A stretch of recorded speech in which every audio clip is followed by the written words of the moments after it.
अस्सलाम वालेकुम नाज़रीन, शुरू करता हूँ खुदा वाहिद के नाम से और करोड़ों दुरूद व सलाम हमारे ख़त्म मर्तबा हुज़ूर सल्लल्लाहु अलैहि वसल्लम की ज़ात पर, उनकी आल पर, उनके असहाब पर। नाज़रीन इकराम, मैं हूँ मोहम्मद नासिर सलीम और आप देख रहे हैं मेरा वीडियो कॉलम जिसका नाम मैंने रखा है नासिर को जानते हो। मैंने इस व्लॉग का नाम नासिर को जानते हो क्यों रखा, इसकी वजह क्या है, ये मैं आपको अपने किसी आने वाले व्लॉग में बताऊँगा। फिलहाल मैं इस बारे में सिर्फ इतना कहना चाहता हूँ कि नासिर को जानते हो तो इसका जवाब जाहिर है आप ये कहकर देंगे कि नहीं जी हम बिल्कुल नहीं जानते या हमें क्या पता ये कौन है। बस यूँ समझ लें मेरा ये डिजिटल कॉलम इसी लाइल्मी के इजहार का एक ज़रिया है जो हमारे माशरे में पाई जाती है। इसी से मेरे रोज़मर्रा के मौज़ूआत तश्कील पाते हैं। अपने कॉलम की ज़िम्मे में मज़ीद वजाहत कर दूँ कि ये एक हल्का फुल्का तंज़ो मज़ा पर मबनी सिलसिला है जो इस घुटन ज़दा माहौल में हिस्सा बखुदर जुस्सा कुछ कमी ला सके तो मैं समझूंगा कि मैं कामयाब हो गया। अलावा अज़ीम बात को बनाते बनाते अगर किसी की दिल आज़ारी हो जाती है तो मैं इसके लिए पेशगी माज़रत चाहता हूँ। हम इस कॉलम में जहाँ इधर उधर की बातें करेंगे और बल्कि सारी इधर उधर की बातें करेंगे तो आप ये भी यकीन रखिए कि हम इसमें कोई काम की बात नहीं करेंगे। और अगर इस तमाम तर एहतियात और एहतमाम के बावजूद किसी होशमंद ज़ेरक नाज़िर ने इसमें से कोई संजीदा या काम की बात कशीद कर ली तो मैं किसी भी ऐसे जुमले या बात की जिम्मेदारी न लूँगा, बल्कि मैं इस पर इसरार करूँगा कि इस बात को किसी हरफ गलत की तरह अपने जहनों से महफ कर दीजिएगा कि कभी कभी ज़िंदगी में चलते फिरते इत्तेफाकी तौर पर अगर कोई काम की बात सरजद हो भी जाए तो इसमें बंदा है जिसका कोई ख़ास दखल नहीं होता। इन तमाम तर फजूल बातों पर मबनी तमहीद के बाद मुख्तलिफ नौ मौज़ूआत के अंबार में से मेरा पहला मौजू है, बल्कि मेरा पहला मौजू खालिस मर्दाना दिलचस्पी लिए हुए है और हम इसी पर बात करेंगे। और हो सकता है मौजू की हसासियत बल्कि इसके बगड़पन की वजह से इसकी पजीराई हो जाए और हमें इस सिलसिले को मज़ीद 2-3 कॉलमों में दराज करना पड़ जाए। मैं इस मौजू के ज़िम्मे असातिज़ा के फरमूदात और इक़्तिबासात में अपने मतलब की चीज़ें इस कॉलम में शामिल करता जाऊँगा ताकि बवक्त ज़रूरत काम आए और अगर किसी वजह से मलबा गिर भी रहा हो तो वो मलबा सिर्फ मुझ तक महदूद ना हो बल्कि उसके चींटे असातिज़ा तक जाएँ। इस सिलसिले में अगर कोई मुकदमेबाजी या मुकदमा भी बन जाए तो वो फिर अमूमी बलवे का बने। इस मौके पर मैं ये बात भी गोश गुजार करना अज़हद ज़रूरी समझता हूँ कि जुगतबाजी हमारा ख़ानदानी शौहार हरगिज़ नहीं, लेकिन मैं जुगतबाजों को क़तई तौर पर किसी से भी कमतर नहीं समझता, बल्कि बाज़ नामी गरामी अवामी शोरा और फुजला पर जुगतबाजों को सिर्फ उनकी अवामी शऊर की बेहतर निगहदाश्त पर खिराज तहसीन पेश करता हूँ। अगर इंसान इस दौर में अपने और अपने इर्द गिर्द के माहौल पर खुलकर हंस सकता है तो ये शर्म से खैर बरामद होने जैसा होगा। बहरहाल आज का मेरा मौजू है दूसरी शादी। जी हाँ, दूसरी शादी। अपने पहले ही कॉलम का मौजू दूसरी शादी रखने का फ़िलहाल मेरा सिर्फ एक ही मकसद है और वो ये है कि नाज़रीन मुझे इंतहाई जुर्रतमंद और बहादुर तस्लीम कर लें और ये भी तस्लीम कर लें कि मैं एक ऐसा शख्स हूँ जो कोई भी काम करने में इसके नताइज से क़तई लापरवाह है।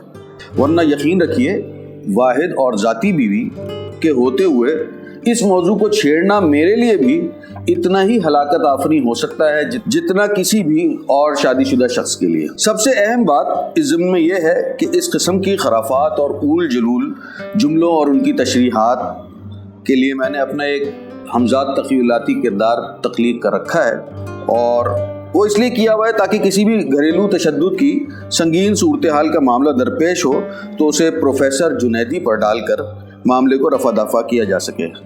यानी आप समझ गए होंगे प्रोफेसर जुनैदी नाम का मैंने एक किरदार अपने तख़य्युल में तश्कील दे रखा है। उम्र रसीदगी और प्रोफेसर होने की वजह से इनकी इल्मियत और किरदार में शक की गुंजाइश ज़रा कम है। दूसरी शादी के मौजू पर बात करने के लिए ये तरकीब इस्तेमाल में तीर बहदफ होने के साथ साथ मुफाद आमा के लिए मुफ्त है और कोई भी इससे फ़ायदा उठाने में आज़ाद है। जैसे प्रोफेसर जुनैदी का कहना है कि अगर आपकी बीवी आप पर शक करती है तो आप दूसरी शादी करके इस शक को हकीकत में बदल दें और फिर दूसरी से पूछें क्या तुम्हें भी शक है, तो आप जवाब जानकर हैरान रह जाएंगे कि वो भी हाँ में ही होगा। या फिर बीवी खामन से कहे मुझे हर वक्त डर लगा रहता है कि आप कहीं दूसरी शादी ना कर लें, तो आप फ़ौरन दूसरी शादी कर लें और पहली बीवी से कहें कि मुझे बिल्कुल पसंद नहीं कि आप हर वक्त इस खौफ में मुब्तला रहें, तुम्हारे इसी खौफ का मेरी मोहब्बत ने ही हल निकाला है। اور ہاں دوسری شادی کے ہونے سے پہلے اس کی اجازت یا اس سے ملتی جلتی بھی کوئی حرکت یا کوئی خفیف سا اشارہ بھی دینا آپ کے لیے ہرگز فائدہ مند ثابت نہیں ہو سکتا۔ اگر آپ نے بیگم سے دوسری شادی کا پوچھا اور اس نے کہا اجازت ہے کر لو، آپ ناراض تو نہیں؟ وہ کہیں نہیں میں ناراض تو نہیں ہوں گی۔ آپ ان سے کہیں میری شادی کے لیے کوئی جوڑا بنوا دوں، آپ کیا پہن کر آئیں گی میری شادی میں؟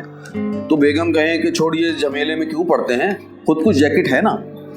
اور ہاں اس بات سے یہ نہیں سمجھے گا کہ آپ کی بیوی کو آپ سے محبت نہیں، ویسے بھی شادی کا محبت سے کیا تعلق ہوتا ہے؟ استاذہ بانو قدسیہ فرماتی ہیں شادی کا محبت سے کیا تعلق؟ کسی نکاح نامے پر کبھی محبت کا خانہ بھی دیکھا ہے؟ ایک اور بات، دوسری شادی کے ضمن میں علماء اور مشائخ کی سہولت کاری بھی کوئی خاص وزن نہیں رکھتی۔ ان سے سوال کرو تو اکثر یہی کہتے ہیں میاں بہت انصاف سے کام لینا ہوتا ہے جو آپ کے یا آپ جیسے انسانوں کے بس میں نہیں۔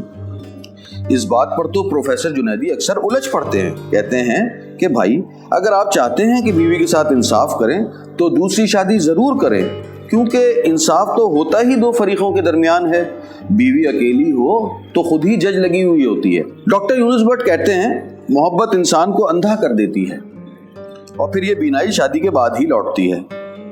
میں نے اس سے نتیجہ نکالا ہے کہ دوسری شادی میں محبت کا جذبہ نہ ہونے کے برابر ہونا چاہیے، تاکہ نہ بندہ اندھا ہو نہ بینائی آئے، کیونکہ ایک اور قول کے مطابق اندھا کیا چاہے دو آنکھیں۔ یہ دلیل دوسری شادی تک ہی محدود ہے۔ پروفیسر جنیدی 3 شادیاں کرنے والے ایک شخص کو جانتے تھے۔ اتنی شادیاں کرنے والے کسی شخص سے ہمیں بھی ملنے کی شدید تمنا ہوئی تو ہم پروفیسر جنیدی کے ساتھ ان سے ملنے پہنچ گئے۔ ان صاحب نے بتایا کہ وہ اب 4تھی شادی کرنے والے ہیں۔ پوچھا آپ نے پہلی بیوی سے اجازت لے لی؟ انہوں نے کہا کہ وہ تو اللہ کو پیاری ہو گئی۔ ہمیں بڑا افسوس ہوا۔ ہم نے کہا کیسے انتقال ہوا؟ انہوں نے کہا زہریلی پالک کھانے سے ہو گیا۔ ہم نے کہا اچھا تو پھر آپ نے ضرور دوسری بیوی سے شادی کی اجازت لی ہوگی؟ تو کہنے لگے نہیں وہ بھی بیچاری انتقال فرما گئی تھی۔ ہیں بھائی وہ کیسے؟ کہنے لگے وہ بھی زہریلی پالک کھانے سے ہی انتقال کر گئی تھی۔ اب ہم سے تیسری والی کے بارے میں پوچھنے کا حوصلہ نہیں رہا تو خود ہی کچھ لمحے توقف کے بعد وہ کہنے لگے اصل میں میری تیسری بیوی گردن ٹوٹنے سے مر گئی۔ ہم نے کہا اچھا؟ کہنے لگے کمبخت نے زہریلی پالک کھانے سے انکار کر دیا تھا۔ اب مزید کچھ سننے کا حوصلہ نہ پا کر ہم دونوں وہاں سے بھاگم بھاگ نکلے اور گھر پہنچ کر ہی دم لیا۔ پروفیسر جنیدی کہنے لگے بھائی جیتے جی دوسری شادی کی اجازت لینا تو میرے خیال میں اس جہاں میں ممکن ہی نہیں۔ آج کی گفتگو کو ہم یہیں روکتے ہیں اور جلد ہی اپنے اگلے کالم میں اس موضوع پر مزید گفتگو کریں گے۔ موضوع کی طوالت پر تو معذرت ہے، لیکن کم از کم 3 مزید نشستوں میں اس موضوع کا احاطہ کرنے کی کوشش کریں گے۔ اللہ رب العزت مجھے اور آپ کو عزت اور صحت سے نوازے۔ اپنا بہت خیال رکھیے گا۔ اگلے ویلاگ تک آپ کو اللہ حافظ۔